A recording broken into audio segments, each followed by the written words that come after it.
Znaš ono kad ideš s djevojkom u neku šetnju, šetaš, odvedeš je na neku večeru, ispratiš je poslije, šta ja znam, do tramvaja, busa, kočije, do kuće, šta ja znam, pozdraviš se s njom kao sve super, onaj zadnji osmijeh još nekako istrpiš, brate, stomak se napuše, hoćeš prdnut 500 puta, ali normalno, ne do Bog da prdneš.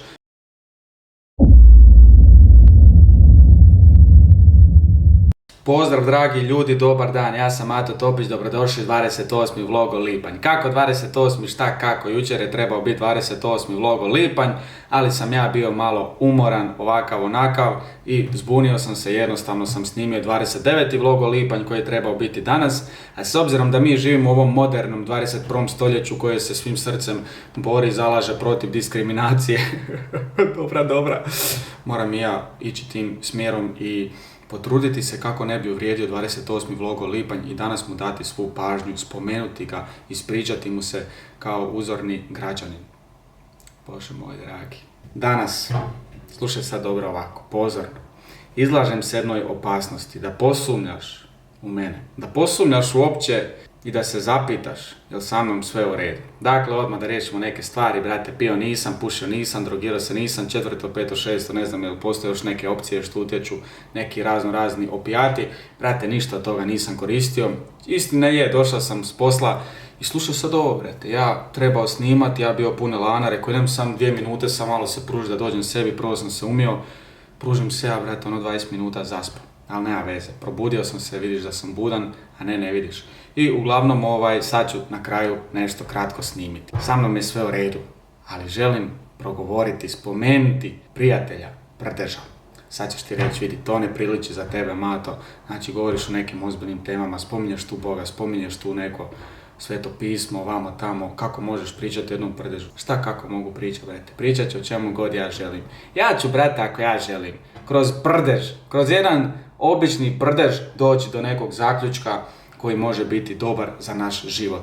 I od Prdeža jednog se može dosta naučiti ako si ti spreman, brate, učiti. Ako si ti visoka glava, ko će tebi šta reći, šta ćeš onda? Ništa, brate. Slušaj ovako. Znaš ono kad ideš s djevojkom u neku šetnju, šetaš, odvedeš je na neku večeru, ispratiš je poslije, šta ja znam, do tramvaja, busa, kočije, do kuće, šta ja znam, pozdraviš se s njom kao sve super, onaj zadnji osmijeh još nekako istrpiš, brate, stomak se napuše, hoćeš prdnut 500 puta, ali normalno, ne do Bog da prdneš, pogotovo na prvom spoju, brate, ne do Bog. Mi to koristimo većinom puta uvijek da se nešto nasmijemo, malo je neugodno vamo tamo, ali prdež je prirodna stvar, jel tako? Šta ćeš terate prdnut, moraš prdnut, brate. Postoje dvije vrste prdeža, takozvani Tihomir, takozvani Zvonimir. Neću sada ulaziti u detalje i povijest prdeža, pošto bi se tu dalo razgranati u više smjerova, a ova dotična osoba pod imenom Mato Topić nije baš nešto osposobljena da govorim o povijesti i prirodi prdeža. Ono što znam, brate, da je zdravo prdnut. Jel tako? Nadam se da ćeš se sa mnom složiti. Koliko god mi to htjeli priznati ili ne, ima nekog gušta, brate, da nekad prdneš. I to onak da se čuje dobro. Jel tako? Tako je. Znaš ono kako su stari ljudi znali pitati susjed kako prdiš? To bi značilo u prijevodu ako prdiš znači da je s tobom sve u redu. Iako sam ja čuo navodno da nije dobro ni sad ako previše prdiš, ako po cijele dane prdiš, da već može biti uzrok neki poremećaj možda sa ishranom, strijevima, vamo tamo, ali dnevno je dobro, ne znam koliko puta, 10-20 prdnut. Dakle, kakve veze prdež ima sa ičim? Slušaj ovako. Dobro je prdnut pod broj 1, osjećat ćeš se bolje. Gdje se nalazi prdež, tko je taj prdež, šta on radi? Dakle, prdež su uglavnom neki vjetrovi. Sad ne znam da li je to ovaj vjetar što bude vani ili nije, ne znam, ne bi te htio slagat, ali je uglavnom neki vjetar, brate, on se valjda provlači kroz naša crijeva, bude višak tog zraka vamo tamo i mi taj zrak moramo izbaciti van, brate. Tu i tamo izbacimo ga na lagan način, a nekad ga šibnemo poput munje, jel tako? Nekad se čuje, nekad se ne čuje, nekad smrdi, nekad ne smrdi, nećemo sad mi ulaziti u to. Ako te tera prdnut, a ti ne prdneš, ti se napušeš, postaneš nadut, izlažeš svoje zdravlje opasnosti. Dakle, ne samo da ćeš se osjećati bolje, već moraš iznutra izbaciti na van. Koji je zaključak onda prdeža, šta možemo naučiti? Ajmo prenijeti na jednu stvarnost, one naše nutrine. Ne govorimo sada o vjetrovima, sada se više ne šalimo, malo smo se šalili. Nadam se da se već 1 5 do 6 puta zamračio kako mogu govoriti o prdežima, da li se ja kreveljim, ja sam pretjerao, šta me boli briga, brat, ako ne možeš shvatiti šta da ti ja radim. Slušaj ovako, ono što nosiš u sebi, bez obzira, bilo tebi to neugodno, bilo ti ovako i onako, bio ti guš, bilo lijepo, smrdjelo ili ne smrdjelo, oni osjećaj, ono iznutra što prolazimo, ono što nas muči, brate, jako je opasno da držiš to u sebi. S razlogom, ali zaista s određenim razlogom, imamo u našim životima jedni druge. Dakle, s razlogom imaš prijatelje, s razlogom imaš poznanike, s razlogom imaš obitelj, s razlogom imamo svećenike na koncu. Zašto? Mi možemo ponekad biti poput tempirane bombe. Kada sve ono što prolazimo, i dobro i loše, kada to čuvamo u sebi, pa prijatelju čak i radost. Kada uđemo malo dublje u konstrukciju radosti, mi dolazimo do zaključka da radost nije sebična.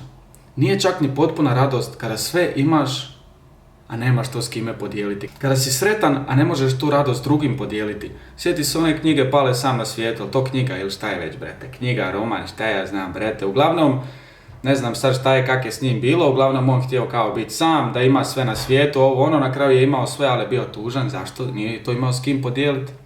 Radost nije sebična, ali također to nam govori i daruje nam za pravo da zaključimo da i ono loše mi moramo to s nekime podijeliti. Sad ti želim reći, svako od nas ima u životu određene i probleme, određene borbe, određene bitke, određene dvojbe, pa različita je neka pitanja, različite neke strahove, one neke stvari kojih se možda i stidimo iznijeti na van, koje onako potisnuto držimo unutar sebe.